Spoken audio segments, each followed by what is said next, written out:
Welcome to SPS Extra, where we talk about all the latest in Spokane Public Schools athletics and activities. I'm Taylor Brooks. And I'm Stephanie Splater. And in this episode, we are talking about all of our amazing new middle schools. There are so many with 2 more opening, and really just the fact that these places, besides a couple give or take who were replaced is the verbiage, they're building programs from the ground up. They are building athletic programs from the ground up. They are brand new logos and names and color schemes, and it's all really amazing things. It is amazing. And one of the things, we have 9 comprehensive middle schools now. Well, we will in the fall when we open the 9th.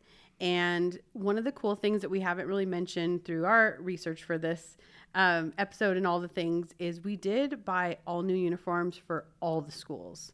Wow. This year for our middle schools, because you know what? We wanted everybody to start on the same foot as far as being proud of showing their school spirit and representing their school. And we can't be having a school with a polyester penny running around at track, right, or, shooting some hoops or serving a volleyball. So everybody got new uniforms. So when our new schools got their awesome teal and silver and black and silver and all the other things, right, cool things we're doing, everybody has new uniforms. So our middle school athletics are looking awesome out there. They are styling, and it's amazing.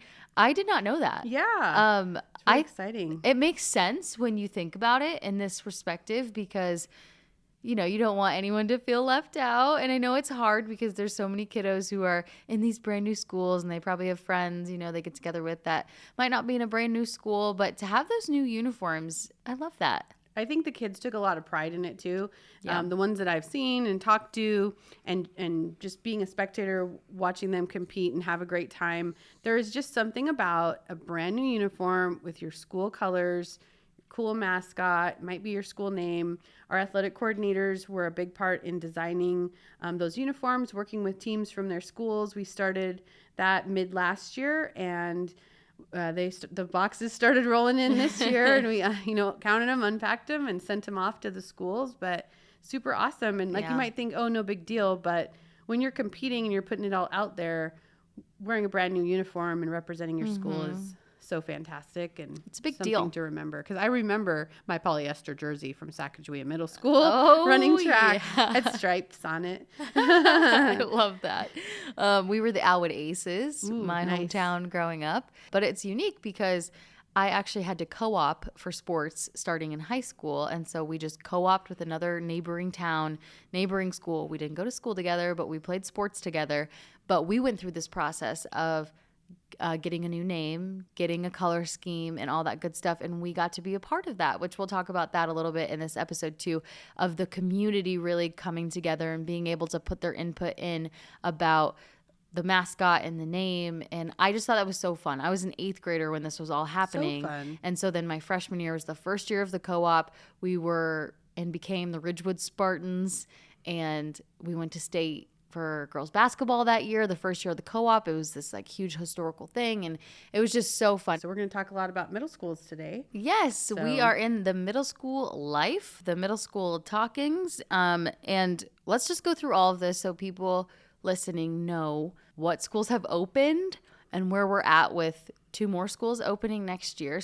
But Glover and Shaw were replaced. Right, brand correct? new. So they're brand new, but Yes. on the same campus that they've always been in. Okay. Both of those schools looked exactly like the current SAC. So the 3 looked the same. So if you walked into one, you thought you were in the other.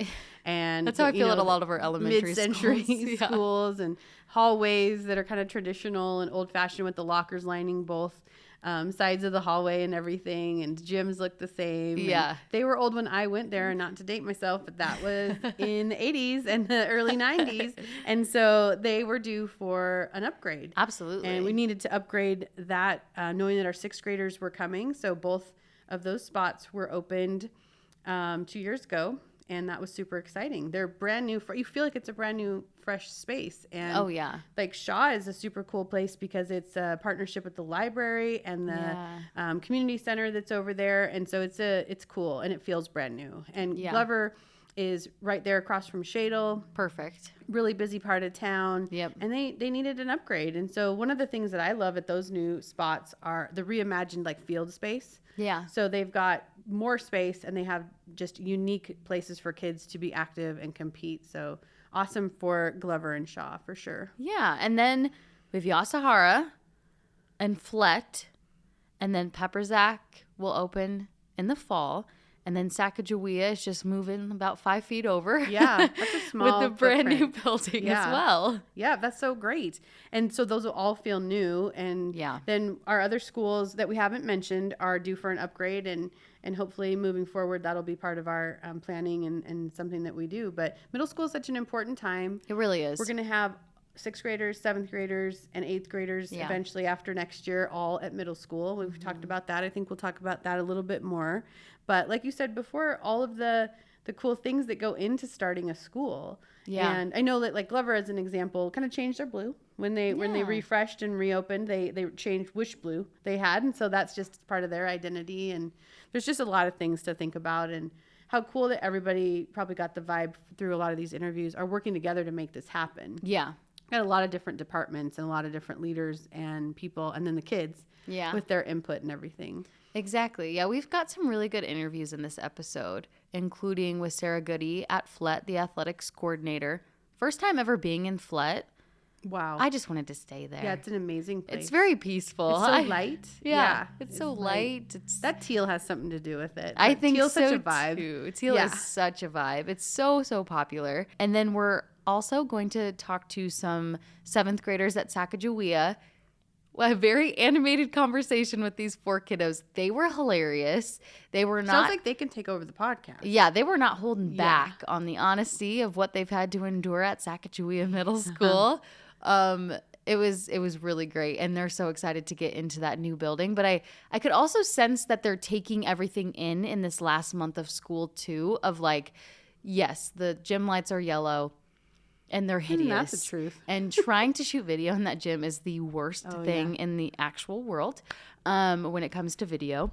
But I loved their attitudes. They were funny because they are talking about all the woes they've been through, but they're still like, yeah, we still have, a little bit of time here, and we're going to make the most of it in this crowded hallway. Yeah, that's so funny that they said that, because when I went there, however many years ago, I think I've already mentioned it, but when I went there, we had so many kids, and the SAC hallways were so small that we couldn't bring our bags in the hallways. So we had to go to our locker in between classes. Oh my goodness. And so that's way back when we were due for an upgrade. And so we finally got it. So that's fantastic for SAC that they're going to have a new space. There's a lot of tradition there and a lot of things that they care about, and they want to move into this new building, whether it be like items or whether it just be the culture of caring about all the things that are important to them. And so I think it's going to be super exciting. Yeah. It's been fun to watch that one go up. I live in that neighborhood.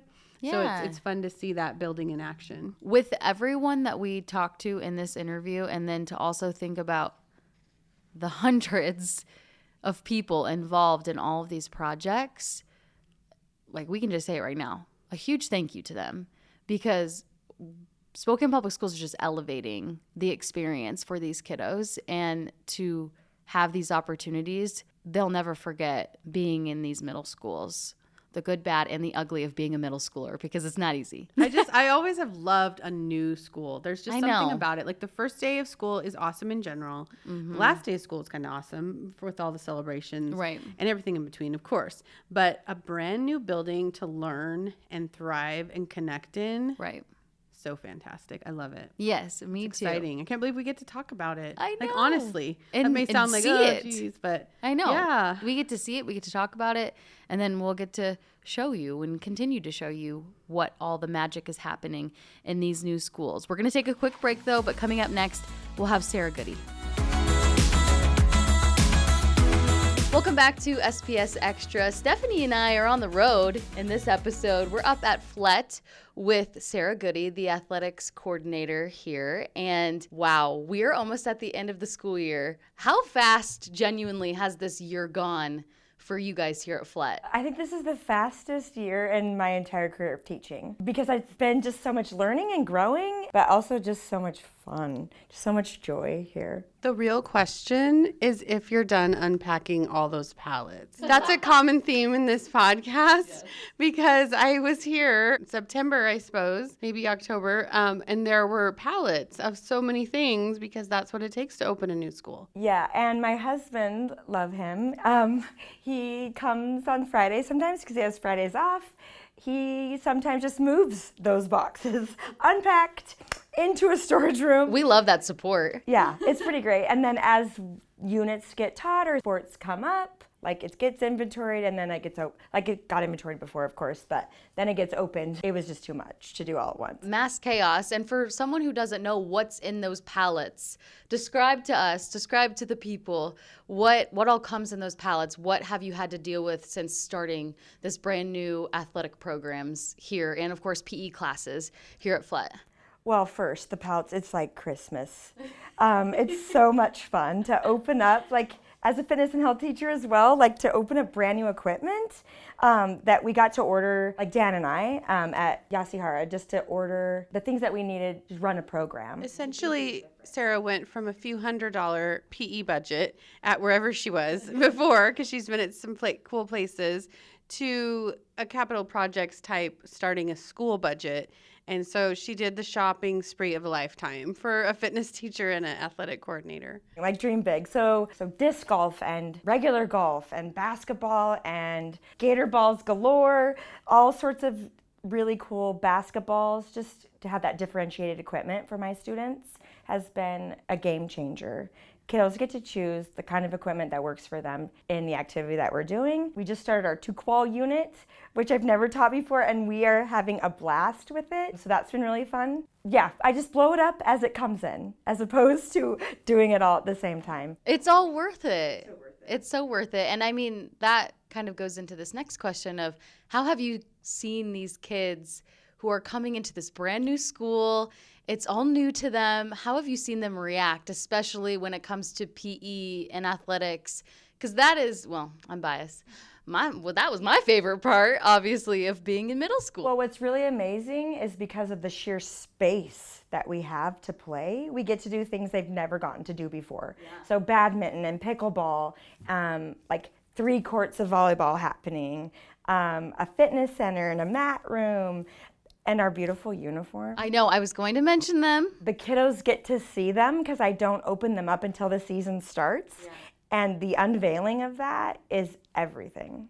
Oh, that's so awesome. Can you talk a little bit more about the uniforms, the color scheme, and picking the Riverhawk? Obviously, we just kind of went through the process with Peperzak. There'll be the Pumas.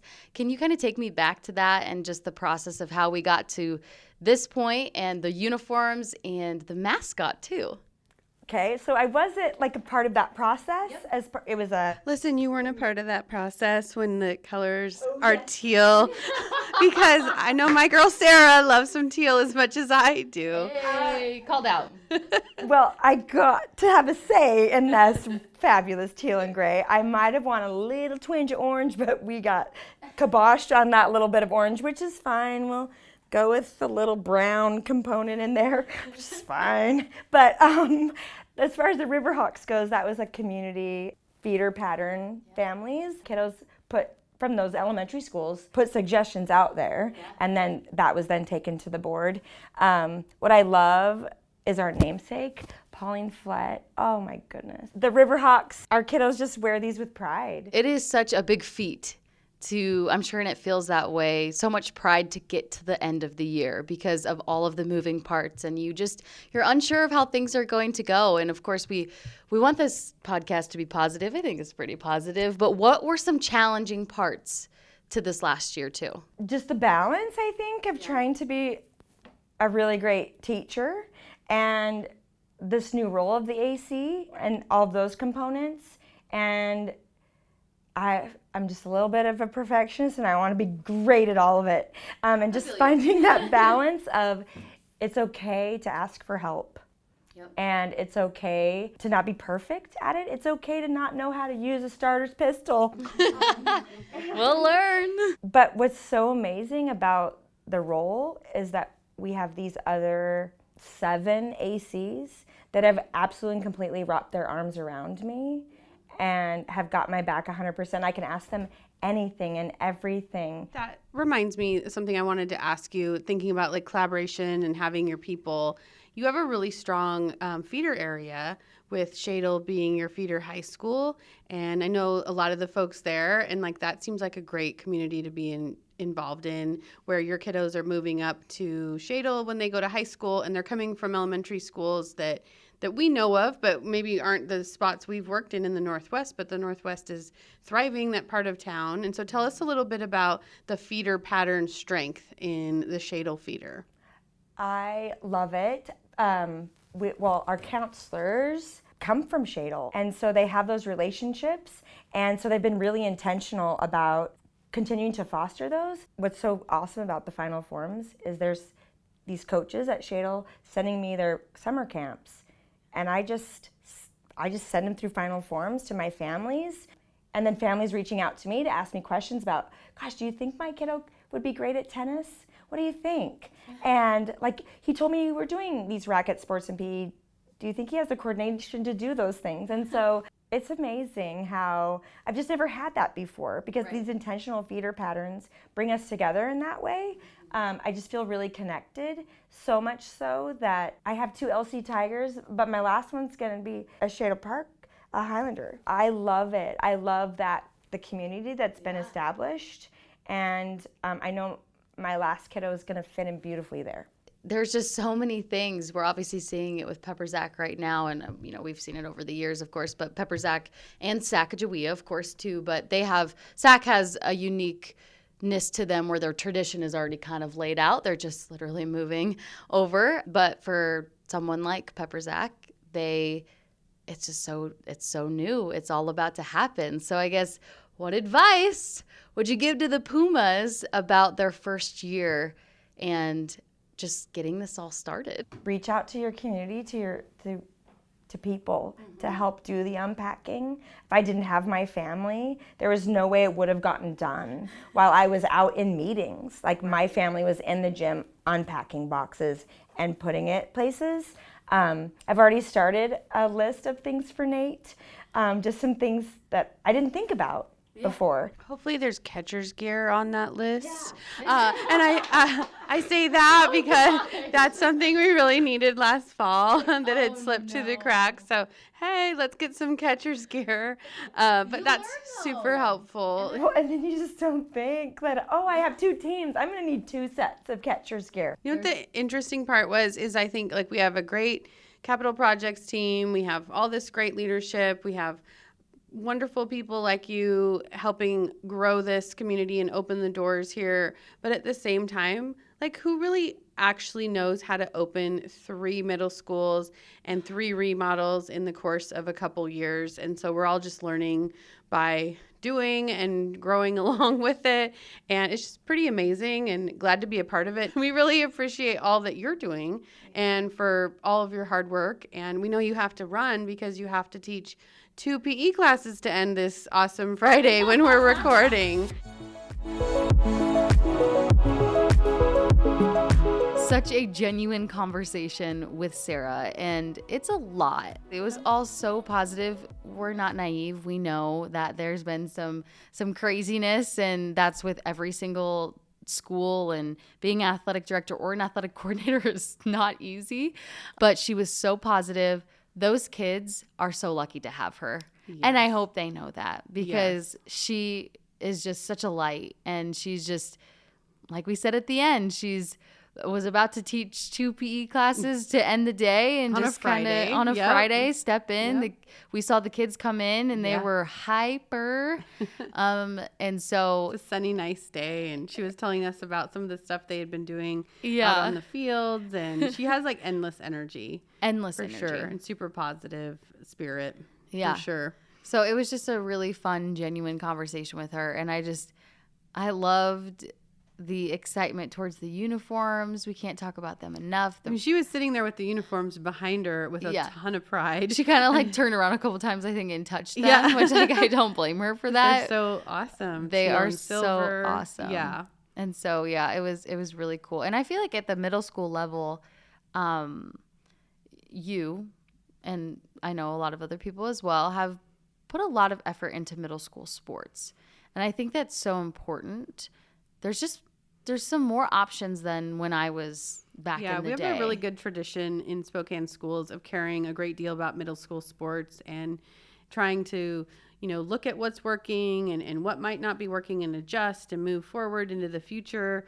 And it's just a really key point in time that we have the elementary opportunities. We have those have ebbed and flowed, and they're, in a great spot right now. Right. But middle school is about belonging. It's about learning and becoming a young adult. I feel like, that sounds silly, but like you are like a young adult and you have to be responsible and mature, start to mature. And experiencing things at a level that you've never had before. And that includes athletics, and that includes the clubs and the visual and performing arts opportunities that they have. We have such strong departments in that as well. It's a huge focus. It's important. We have right now something interesting happening that we have a lot of high school coaches who want to coach at middle school because they want to develop that. We're bringing back that feeder mentality that you're going to play with and join up in different activities with kids that you're going to go to high school with. Right. And we lost that for a little while, and we're bringing it back, and it's so important. And I think it's one of our post-COVID strategies to connect again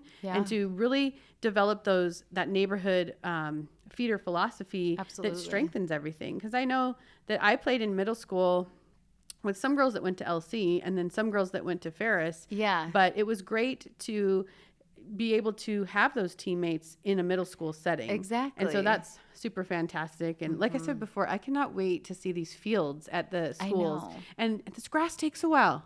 The grass takes a while to grow. So, Sarah was talking about all these things they're doing out on the field. I know she had to wait last fall so that they were seated and ready. Right. But they have such pretty fields there at Flett, and it's such a cool place. Former site of the Albee Stadium, so it's kind of a historic place. So crazy. It is historic. It's a ways northwest, but cool shadle feeder. She talked a little bit about that, and just a lot of cool things happening out at Flett. Yeah, definitely. Flett Riverhawks. Yes, the Flett Riverhawks. And she brought up such a great point, and you mentioned it as well, of connection. And she mentioned those shadle coaches were reaching out to her about their camps, and that's all it takes. It takes a simple message. Hey, this is what's going on this summer. I would love for your kids to be involved. And that's one thing personally I struggle with because, like I mentioned, I come from a school that's co-opted. I have a brother who's a 6th grader currently, and they don't play middle school sports together. So he's like Alwood for middle school, and then Cambridge is Cambridge for middle school, but then in high school they become Ridgewood. And I don't actually like it very much. And it's funny because my dad's very integrated in sports there, and so is my stepmom. And I think it bugs me because the connection is lost. Like they're kind of rivals right now, which I love a good rivalry, but then they get to high school and they get to play together, which is super fun. But why not build a connection now? And that's what SPS is doing. Absolutely. Because I think we recognize this is a key time. Yes. That something happens in, between 5th and 6th grade where these connections are going to be the ones that carry them into high school success. Right. And we all know that high school is the springboard for, heading into your career, heading into your trades, heading into your college or your career path, wherever it takes you. Right. And if you're not set up for success with all the things that the awesome middle school time brings, and we're not giving them all the options possible and all the opportunities, we're not doing our job. And so we're investing in these middle schoolers because this is such a key time. And I just really appreciate that about Spokane schools. Yeah, absolutely. And the same goes, of course, for all of our schools, and that includes Sacajawea. I talked to some 7th graders. This conversation is so fun.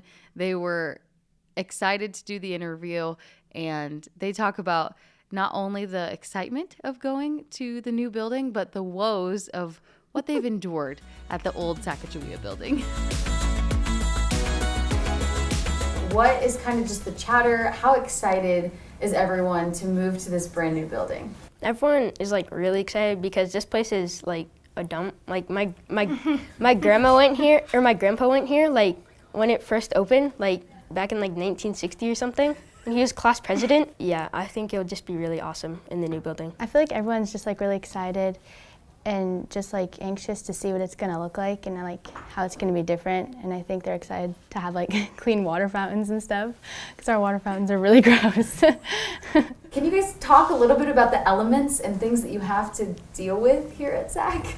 There's a lot of stuff, like I have orchestra, and it used to be a server room, but then they gave it to orchestra, so like there's no windows, and there's this like air vent that turns on at like exactly like 2:10, and then it's like really loud, and then it goes really quiet, and then we're all like, what?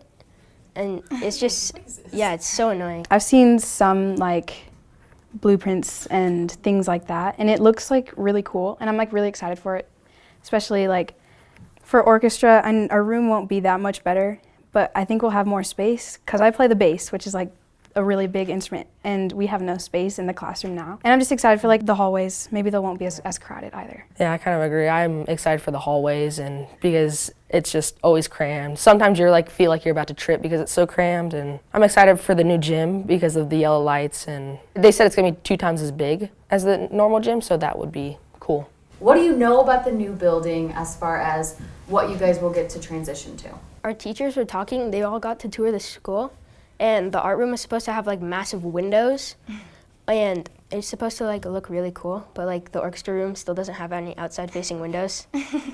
So yeah. One of my teachers said that like above like the gym in the commons room, there's like a balcony to look over or something, and I think they said it's like really like spacious with like a bunch of like windows and natural light, so I think it'll be pretty. Can you guys talk to me a little bit about tradition and how, even though you guys might be moving schools, buildings, you still are Sacajawea. You guys still already have a culture built here. When you walk in, there's the totem pole.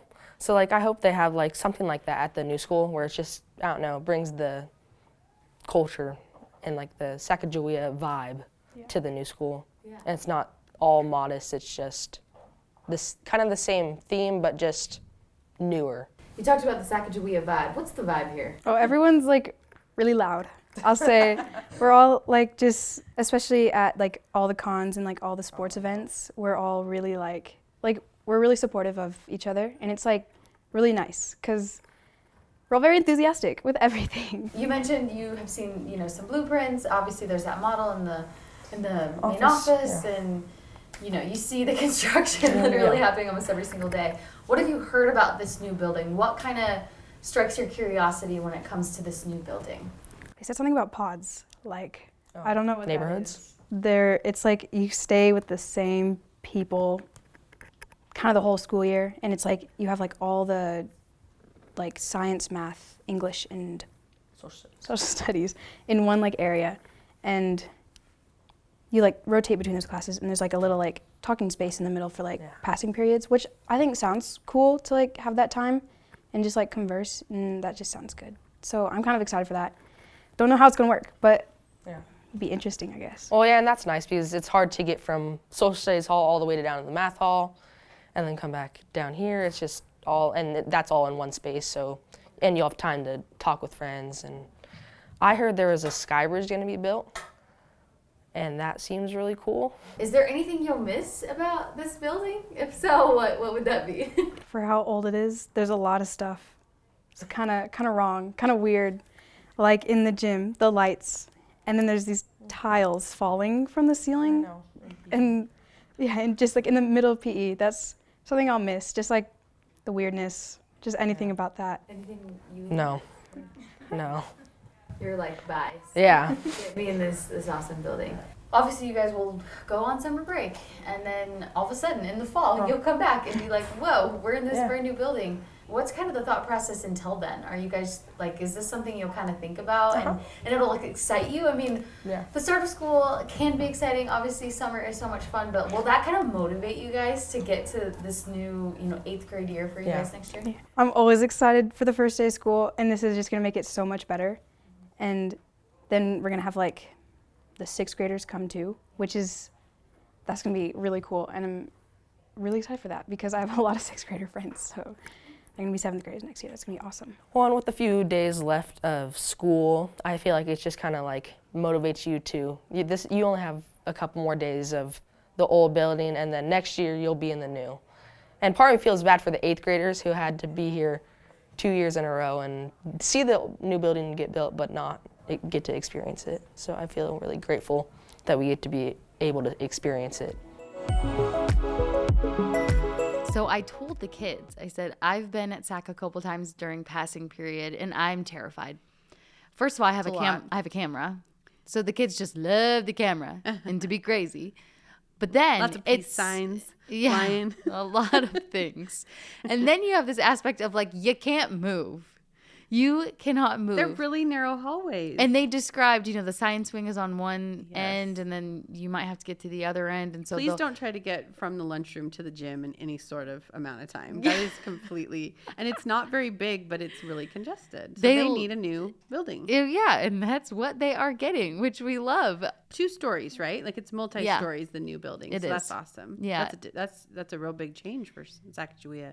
Are you gonna? As it was for Shaw and yeah. Glover. Are you gonna miss anything about the old SAC building? I mean, I just have like such great memories. I mean, I remember the infamous basketball game. I played basketball with all these girls that I then played with later, and we had a game against, I think it was Libby in those days, because Libby was a middle school in those days. Yeah. And the final score was 8-2, and we were good teams.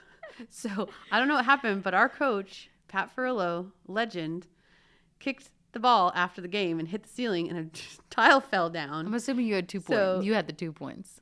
I think we had the 8. But I couldn't play in the first quarter because I had my penny loafers and I hadn't brought my shoes. Oh, and I wasn't playing, and so I had to wait, and so my dad had to bring my shoes. It was a whole situation. Anyway, so I've got memories like that of that gym.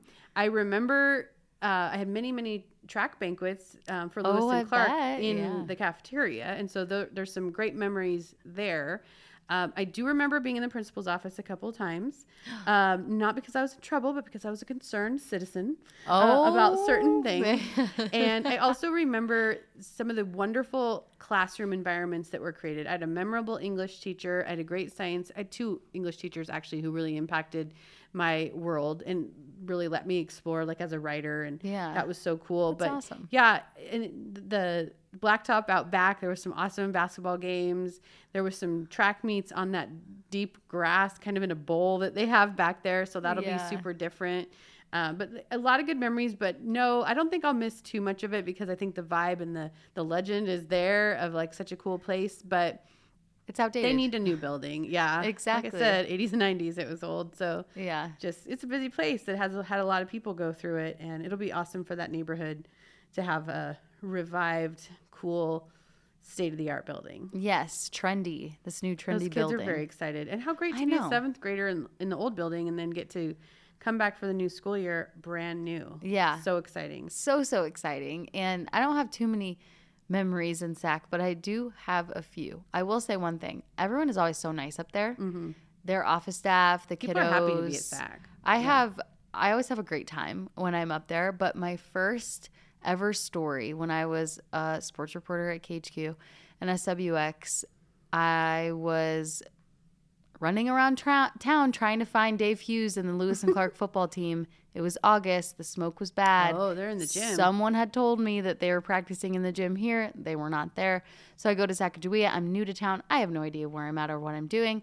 Go into Sac, and yeah, the football team was practicing in the horrible yellow lit gym, and that was probably like the least visually appealing story I've ever told because the light was so bad. You can't color correct that stuff, people. No, it's so interesting, and then it makes the floor look like a different color than it actually is, and I mean, it kind of is.